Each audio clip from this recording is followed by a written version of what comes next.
நம்ம தளபதி விஜய் அண்ணன் மேலே எவ்வளோ அவதூறான பொய்கள் வதந்திகளை முன் வச்சு அது எவ்வளோ அசிங்கப்படுத்தினாங்க. அதுக்கெல்லாம் எதுக்குமே பொருட்படுத்தாமல் தமிழ்நாட்டு பெண்களுக்கு ஒரு பிரச்சனைனா நான் முன்னாடி வருவேன் அப்படின்னு சொல்லிட்டு நேற்று பார்த்தீங்கன்னா டிஜிபி ஆஃபீஸில் போய் ஒரு கம்ப்ளைண்ட் ஃபைல் பண்ணியிருக்கிறாரு. எதுக்குன்னு பார்த்தீங்கன்னா அரசியல் விமர்சகர் பொன்ராஜ் பார்த்தீங்கன்னா நம்ம தமிழக வெற்றி கழகத்தை சார்ந்த பெண்களை பார்த்தீங்கன்னா இழிவுபடுத்துகிற விதமாக பேசியிருக்கிறாரு. எங்கள் வீட்டுக்காரை விட எனக்கு விஜய் தான் பிடிக்கும்னு சொன்னார். இதில் என்ன தப்பு இருக்கு? அதுக்கு அவர் என்ன சொல்லியிருக்கிறாருன்னா உங்கள் வீட்டுக்காரோட விஜய் தான் பிடிக்குன்னா ஒரு விபச்சாரி மாரி இருக்கிறீங்க அப்படின்னு சொல்லி பேசியிருக்கிறாரு.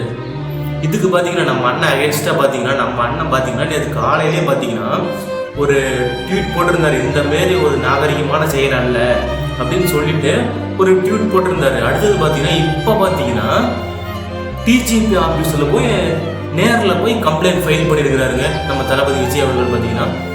பார்த்தீங்கன்னா அவர் வேட்பாளர் அறிவிக்கணும், எலெக்ஷன் டேட் நெருங்கிடுச்சு, வேட்பாளர் நேர்காணல் பண்ணணும், எல்லா வேலையும் பண்ணணும். ஆனால் எல்லாத்தையும் ஒதுக்கி வச்சுட்டு எனக்கு தமிழ்நாட்டு பெண்கள் தான் ஃபஸ்ட்டு, அதுக்கப்புறம் தான் மற்றது எல்லாமே அப்படின்னு சொல்லிட்டு ஒரு நாகரிகமான ஒரு செயலை செஞ்சுருக்கிறாருங்க நம்ம அண்ணன். ஆட்சிக்கு வந்தால் பெண்கள் பாதுகாப்பு 100% இருக்குன்னு சொல்லியிருக்காருங்க.